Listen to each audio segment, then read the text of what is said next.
Hi, my name is Dave Voits. I'm a former naval officer and a graduate of the United States Naval Academy. I do public outreach for victims of contract stalking and cyber stalking. The purpose of this website is to solicit tips from the public to help these victims gain information about their individual stalking cases that might help free them from their perpetrators. While I was in the service, I learned that there are groups of current and former members of the military and intelligence communities who take contract jobs that involve stalking, harassing, and slandering targeted civilians in order to intimidate them into silence and to discredit them. The contracts are being funded by wealthy individuals, corporations, and political organizations, and the perpetrators come from backgrounds in counterintelligence, special warfare, and psychological warfare. The situation is aggravated in that these contract stalkers are using a particularly advanced weapon in their psychological warfare campaigns. You may have heard a bit about these types of weapons in the coverage of the attacks on the U.S. diplomats in Cuba and China. These attacks on civilians are highly illegal, and the weapons are only supposed to be used in a narrow set of circumstances on an enemy combatant in a declared war abroad. This use of weapons on civilians would be the equivalent of, say, the sarin nerve gas attacks on the civilians in Syria.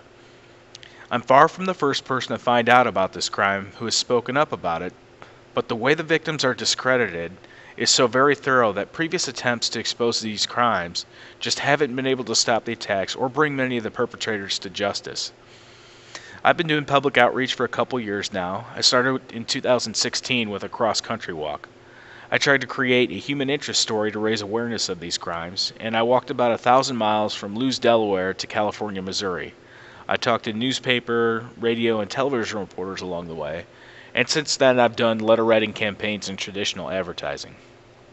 I've had some success in getting media attention to this topic, but I've yet to get an individual freed from their situation. So here in 2019, we advocates decided to take a different approach. We've pooled our resources for this reward fund, and we're taking out advertisements to spread the word about this million-some dollars in reward money. So as you can see, I've included some reference material in the resources tab that explains how this crime works. I'll give a brief overview of these resources. The first article is titled, Calgary Officers Guilty of Corruption in the Harassment Campaign of a Mother. This guy spent $800,000 in the harassment of his ex-wife, and the 3 officers that were involved were convicted, as well as others were implicated. The second is titled The Mystery of the Havana Syndrome. This appeared in the New Yorkers and is sort of a good introduction to these type of directed energy psychotronic weapons and how difficult it is to prove that first that they exist, and then what to do, how to bring them into the court system, and how to prove that a person was actually attacked with one of these. The third article is written by Ronan Farrow, and it was titled Harvey Weinstein's Army of Spies. Farrow won the Pulitzer Prize for his work on the topic, and the article discusses how movie mogul Harvey Weinstein used a lawyer as an intermediary to hire former intelligence officers of the Israeli Mossad, as well as domestic firms, to surveil the actress Rose McGowan and others. I think he had a target list of like 60 or 80 people. The next group of resources are from actress Leah Remini's show, Scientology in the Aftermath.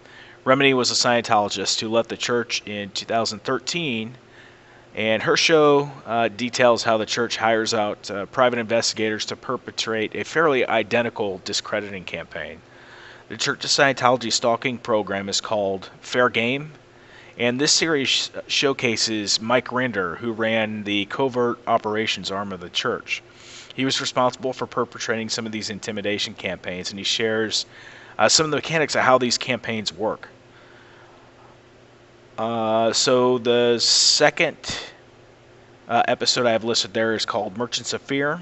That episode shows a few reporters who have reported on Scientology over the years, coming from Australia, as well as the former editor of Rolling Stone, who wrote a couple of articles about the church and their tactics.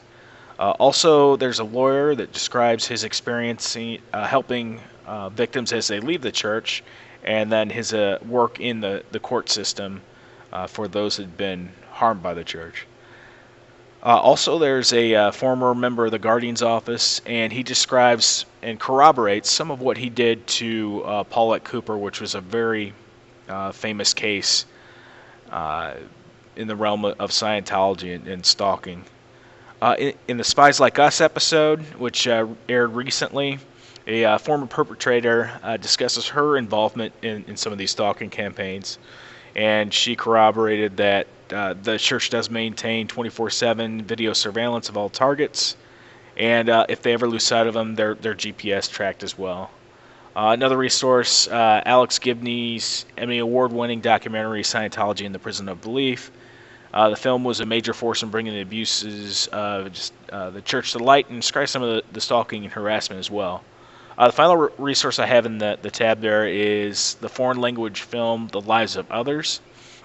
The film depicts how the East German Stasi executed their psychological warfare programs to dominate the populace. And the tactics they use are very similar to what's used on this group of victims as well.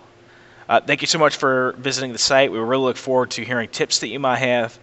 Please use the Contact Us button, or if you saw an advertisement in your local newspaper or on a billboard, please respond to the victim or submit a tip to the local authorities. Thank you.